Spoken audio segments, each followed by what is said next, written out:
Hola, hoy les quiero hablar de este libro titulado Pecados respetables de Jerry Bridges. Confrontemos esos pecados que toleramos.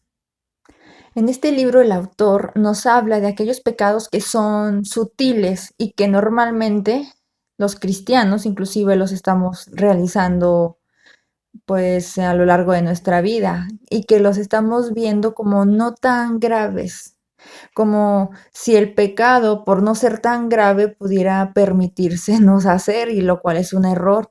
Sin embargo, esto ocurre porque no estamos vigilando y no estamos siendo constantes con examinar nuestro corazón. Por ejemplo, esta sería una de las razones. Y dice él, de hecho, en el libro, que la raíz de que nosotros dejemos pasar por alto todos estos pecados, que ahorita les voy a mencionar algunos ejemplos, es el pecado precisamente de la impiedad. Y aquí nos dice que la impiedad se refiere a no considerar a Dios. Es decir, cuando nosotros andamos por la vida sin pensar en Dios, sin orar a Dios cuando salimos a la calle, al trabajo, a la escuela, vivimos como si Dios no existiera, solo nos estamos acordando de Él cuando vamos a la iglesia o tenemos algo que ver directamente con algún servicio en la iglesia.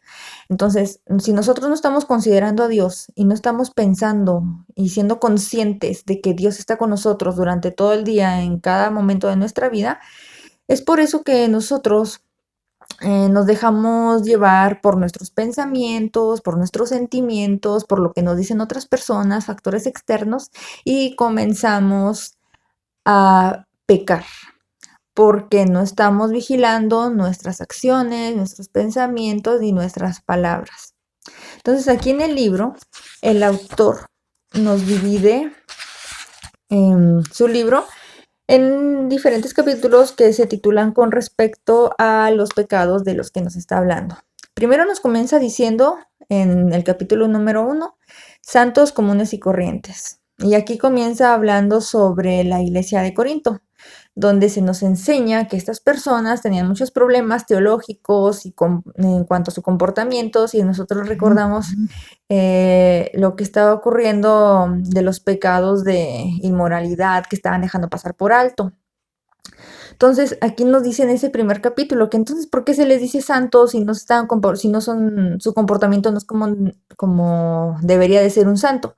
Sin embargo, todos los hijos de Dios, por el hecho de ser nuevas criaturas, ya somos santos. Sin embargo, a lo largo de nuestra vida vamos a estar enfrentándonos con todos esos pecados que tenemos, al punto de que Dios quiere que nosotros nos santifiquemos cada día más, hasta llegar a la perfección de ser como nuestro Señor Jesucristo, lo cual va a ocurrir hasta que Él nos regrese aquí a la tierra por nosotros. Sin embargo, durante toda nuestra vida nosotros tenemos que estar conscientes y estarnos vigilando y estar atacando el pecado que nosotros tenemos. Entonces, bueno, siguiendo con el capítulo 2, aquí nos dice la desaparición del pecado, que esto se refiere a un efecto cultural en el que las personas ya ni saben qué es el pecado, no lo consideran, nadie habla de él, prefieren hacer de cuenta que no existe, lo llaman de algunas otras formas. Por ejemplo, robar ya no es robar, es de una forma más agradable, es fraude, por ejemplo. Y les van poniendo otros nombres para que no suene tan duro como realmente es. Entonces las personas en estos tiempos cada vez más hablan menos de las actitudes pecaminosas, como se hicieron de cuenta que no existe. En el siguiente capítulo nos habla sobre la malignidad del pecado, porque el pecado es tan grave, tan pernicioso, tan desagradable y abominable para Dios. Después, en el siguiente capítulo, nos habla sobre el remedio para el pecado, luego el poder del Espíritu Santo que tiene en nosotros para poder atacar al pecado que vive en nosotros, instrucciones para confrontar nuestros pecados. Después viene el capítulo 7, la impiedad, que es lo que les decía hace un momento, sobre no considerar a Dios, no darle la gloria a Dios por todo lo que hacemos. Si nosotros vivimos de esta forma, considerando que todo lo que hacemos es para Dios, nos detendríamos más a hacer cosas que no le agradan a Dios.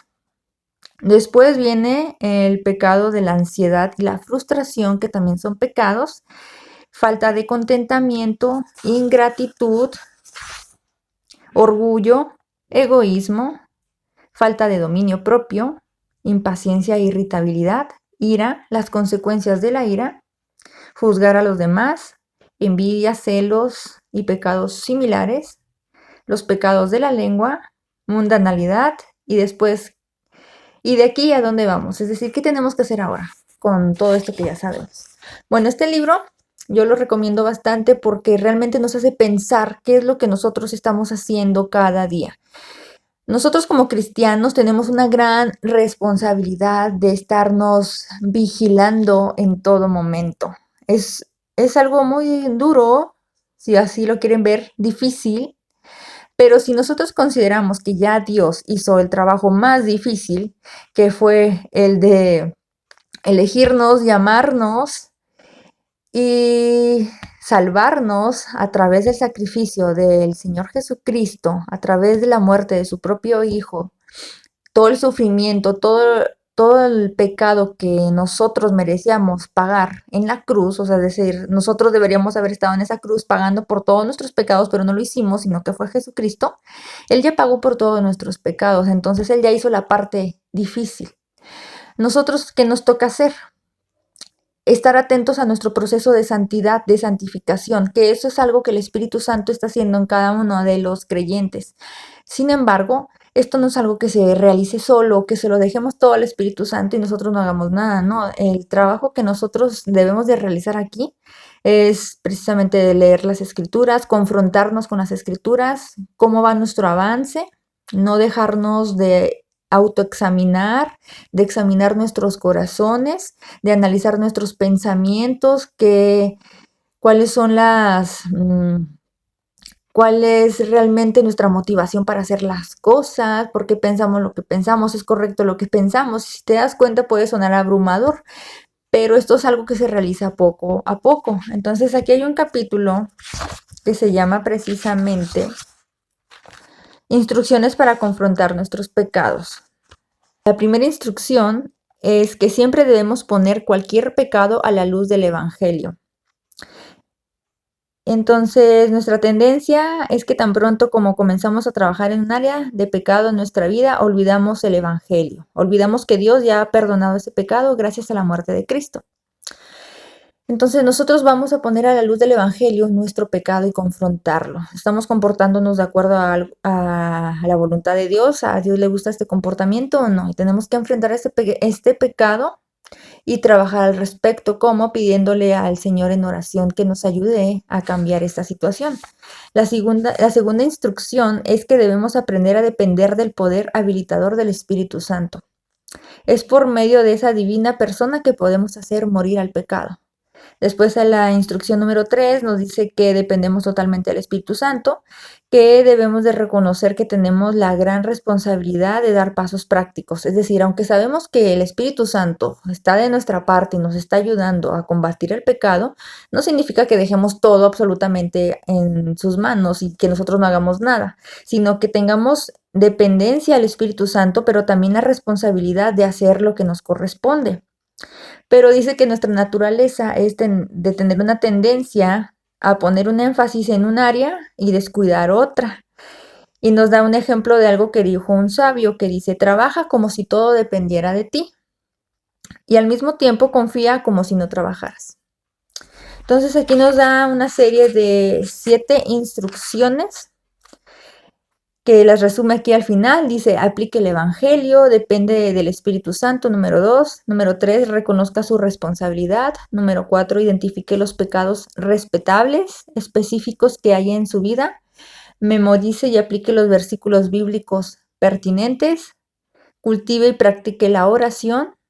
Involucre a uno o varios creyentes en su lucha.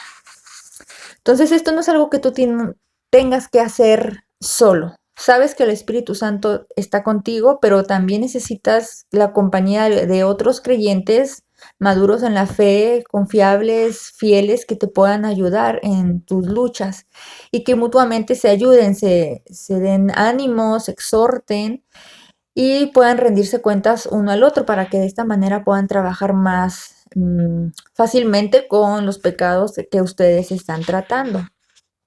Entonces decía del pecado de la impiedad también, que me pareció muy interesante porque realmente a veces no lo consideramos. Y si algunos dicen que el orgullo es la causa y la raíz de todos los pecados, pero creo que existe otro pecado aún más básico y más común y que tal vez es la verdadera raíz de los demás. Se trata del pecado de la impiedad. Nunca pensamos de nosotros como gente impía, sino que pensamos que son aquellas personas totalmente pecadoras que no tienen a Cristo en su vida, pero aquí nos dice, por ejemplo, en Romanos 1:18, que dice, la ira de Dios se manifiesta desde el cielo contra toda impiedad e injusticia. La impiedad describe una actitud hacia Dios. La injusticia se refleja en un pecado que comete ya sea de pensamiento, palabra o hecho. Entonces, nos hace ver todos estos pecados como la ira, el egoísmo, que normalmente a lo mejor el egoísmo no lo, no lo visualizamos o no lo analizamos, pero todos los seres humanos somos egoístas en algún grado, a menor o mayor grado, cada persona es egoísta. Por ejemplo, nos da aquí una situación como que estamos hablando con alguna otra persona y nosotros queremos hablar más que la otra, solo estamos pensando en nosotros, en que yo quiero hablar, yo quiero decir esto y no estamos considerando que la otra persona también quiere hablar y que también estamos utilizando su tiempo sin consideración. Bueno, también viene el ejemplo del pecado de la ira, que a veces nosotros decimos, es que aquella persona me hizo enojar. En realidad, tú eres quien decide enojarte o no enojarte y qué hacer con esa ira. Dice que hay una ira justa y una ira pecaminosa, pero normalmente todos somos de parte de la ira pecaminosa, porque la ira justa es cuando tenemos un celo santo por las cosas de Dios, pero la ira injusta o pecaminosa es cuando solamente estamos considerando lo que nosotros queremos hacer nuestra voluntad y cuando las cosas no se dan como nosotros queremos nos enojamos. Si hay alguna otra persona que nos haya tratado de forma incorrecta, nos enojamos con esa persona, la culpamos de que por su culpa nosotros nos enojamos y reaccionamos así, pero realmente todo esa reacción que podemos tener, explosiva o decir cosas que no debemos, es algo que sale de nuestro corazón. Entonces, este libro se los recomiendo ampliamente para que puedan ser confrontados con sus pecados respetables, como dice el autor. Bueno, que respetables no tiene nada, pero así se les dice como de forma irónica porque nosotros estamos suavizándolos o haciendo flexibles con ellos. Entonces, muchas gracias por su atención.